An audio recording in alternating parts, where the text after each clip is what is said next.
Assalamualaikum warahmatullahi wabarakatuh. Apa kabar sahabat beriman? Sebagai manusia yang menjalani hidup dengan beragama, pasti bertanya-tanya bagaimana akhir dari kehidupan ini. Ada agama yang menerangkan bahwa akhir hidup kita adalah di surga atau neraka. Ada juga yang tidak ada surga dan tidak ada neraka. Bagi yang agamanya menjelaskan akan masuk surga, pasti membayangkan bagaimana bentuk surga atau gambaran surga maupun gambaran neraka kelak. Padahal pasti akan jauh berbeda atau lebih indah dari apa yang kita bayangkan atau kita gambarkan. Jika misalnya kita beragama Islam, pasti juga ingin mencari tahu bagaimana gambaran surga dalam Islam itu sendiri. Surga dalam agama Kristen, surga dalam agama Yahudi, surga dalam agama Hindu, maupun surga dalam agama Buddha. Keenam agama ini ternyata punya definisi arti surga yang berbeda-beda. Nah, berikut ini perbedaan surga menurut 6 agama di Indonesia. Heaven dalam Kristen. Tujuan akhir kehidupan menurut agama Kristen hampir sama dengan tujuan akhir hidup menurut agama Yahudi, yaitu adanya kerajaan Allah di bumi ini. Yesus Kristus adalah kepala kerajaan itu. Heaven atau kerajaan surga adalah kehidupan kekal yang dijanjikan Yesus kepada orang-orang yang percaya kepadanya. Istilah surga dipakai penulis Alkitab merujuk kepada tempat yang kudus, di mana Allah berada saat ini. Kehidupan kekal, ciptaan yang sempurna, tempat di mana Allah menghendaki untuk tinggal secara permanen dengan umatnya. Tidak ada lagi perpisahan antara Allah dan manusia. Orang-orang beriman sendiri akan hidup dengan kemuliaan, dibangkitkan dengan tubuh yang baru, tidak ada penyakit, tidak ada kematian, dan tidak ada air mata. Gan Eden Yahudi. Sebenarnya bagi orang Yahudi itu tidak ada yang namanya surga atau neraka, dan tempat kembalinya hanya kepada Tuhannya. Tujuan akhir kehidupan menurut agama Yahudi adalah pembaharuan pemerintahan Yahweh atas kerajaan duniawi dengan seorang Mesias duniawi atau utusan Tuhan yang akan datang ke bumi sebagai kepala kerajaan. Barang siapa di dunia memelihara Torah akan masuk surga ke Taman Eden, dan barang siapa tidak memelihara Torah, ia menuju tempat hukuman yang disebut Gehinom. Gan Eden adalah bahasa Ibrani yang berarti Taman Eden, adalah tempat spiritual terakhir yang diyakini umat Yahudi, tempat di mana jiwa dari orang-orang benar hidup abadi bersama Tuhan. Penggunaan istilah Eden sebagai tempat yang sangat menyenangkan mungkin berhubungan dengan istilah yang sama dalam bahasa Ibrani untuk kata kesenangan atau kemewahan. Dijelaskan bahwa Eden merupakan tempat tumbuhnya pohon kehidupan, merupakan tempat yang berlawanan dengan Gehinom atau tempat penghukuman terakhir, yakni tempat di mana para pendosa akan mensucikan diri dari dosa-dosa yang mereka lakukan. Yang disebutkan bahwa kebanyakan pendosa tinggal di sini selama 12 bulan. Namun para pendosa besar tidak akan pernah keluar. Swarga Hindu. Menurut agama Hindu, surga berasal dari kata svat atau cahaya, dan ga artinya pergi. Dengan demikian, swarga diartikan dengan pergi menuju cahaya. Mengutip dari Vedatin Upanishad, dijelaskan bahwa surga adalah dunia ketiga yang penuh cahaya, di mana cahaya matahari, bulan, dan bintang tidak ada artinya dibandingkan cahaya yang dipancarkan surga. Surga dalam agama Hindu merupakan suatu tempat sementara bagi jiwa yang penuh dengan pahala, namun belum cukup suci untuk mencapai moksa.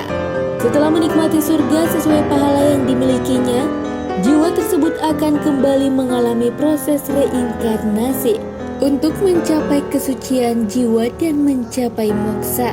Kesimpulannya, surga adalah kesenangan sementara, sedangkan kebahagiaan yang sejati adalah moksa. yakni bersatunya Atman atau jiwa dan Brahman yang bersifat kekal. Alam bahagia dalam Buddha. Menurut agama Buddha, alam surga atau alam bahagia juga ada di dunia ini, bukan suatu tempat yang ada di luar dunia. Disebutkan ada 6 tingkat alam surga dan 16 tingkat alam Brahma, serta 4 tingkat alam arupa. Kesemuanya itu adalah merupakan alam yang dapat dicapai seseorang dengan bekal perbuatan baiknya, selama menjadi manusia terlepas dari agama apapun yang diikutinya. Sedangkan alam Brahma dan arupa bukan hanya dicapai hanya dengan melakukan kebajikan, melainkan juga dengan latihan meditasi. Seseorang yang bermeditasi sehingga ia mampu menjadi rupa jana dan arupa jana, maka setelah meninggal dunia, ia akan terlahir di alam Brahma tersebut. Tujuan akhir manusia menurut agama Buddha adalah nirwana yang berasal dari bahasa Sanskerta, yakni nirvanaji atau nibbana. Kata ini sebenarnya berarti padam, bukan tidak ada, namun dalam pengertian yang lebih dalam. Nibbana adalah kebahagiaan tertinggi atau suatu keadaan kebahagiaan abadi yang luar biasa. Kebahagiaan nibbana tidak dapat dialami dengan memanjakan indera, melainkan dengan menenangkannya. Nibbana bukanlah suatu tempat, bukanlah suatu keadaan atau ketiadaan, dan nibbana bukanlah suatu surga. Tidak ada kata yang cocok untuk menjelaskan nibbana ini. Ibarat nibbana ini api, yakni itu ada, namun api itu tidak dapat disimpan di suatu tempat tertentu. Tempat berdiam Tuhan Konghucu. Pada dasarnya Konghucu tidak seperti agama lain yang menggambarkan dengan jelas dan detail bagaimana keadaan yang ada dalam surga. Dalam agama Konghucu tidak ditemukan satupun ayat yang menggambarkan alam metafisik ini atau alam roh suci. Meski tidak ada ayat yang menggambarkan alam metafisik, sebenarnya secara tersirat telah menunjukkan jalan bagaimana alam roh atau metafisik tersebut. Dalam kitab Lunyu jilid 11 ayat 12, sebelum mengabdi kepada manusia, betapa dapat mengabdi kepada roh. Sebelum mengenal hidup, betapa mengenal hal setelah mati.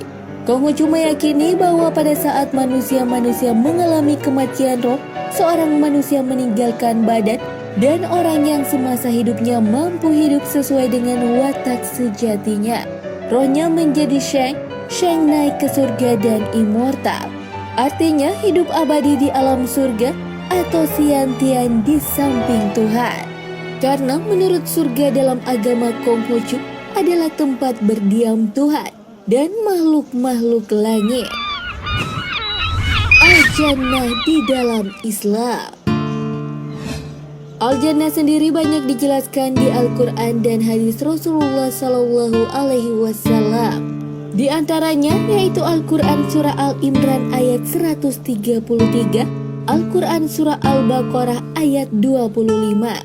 Rasulullah juga pernah mengutip firman Allah dalam hadis Qudsi yang artinya, "Aku telah menyiapkan bagi hambaku yang soleh sesuatu yang tidak pernah dilihat mata, tidak pernah didengar telinga, dan tidak pernah terbersit dalam benak seseorang."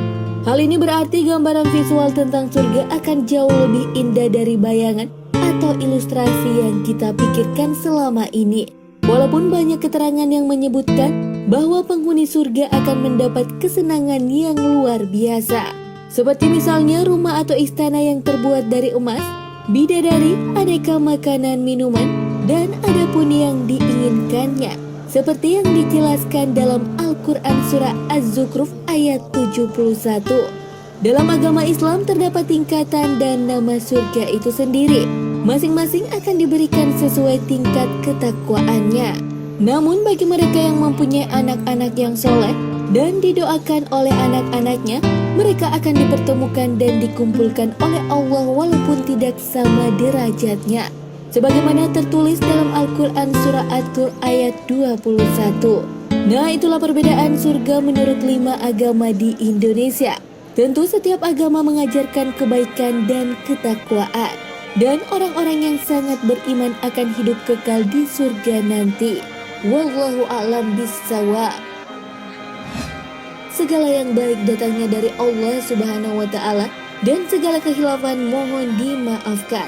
Mari bersama membangun channel Islam Populer dengan mengklik tombol subscribe, like, dan share untuk berbagi informasi bermanfaat. Amin ya robbal alamin.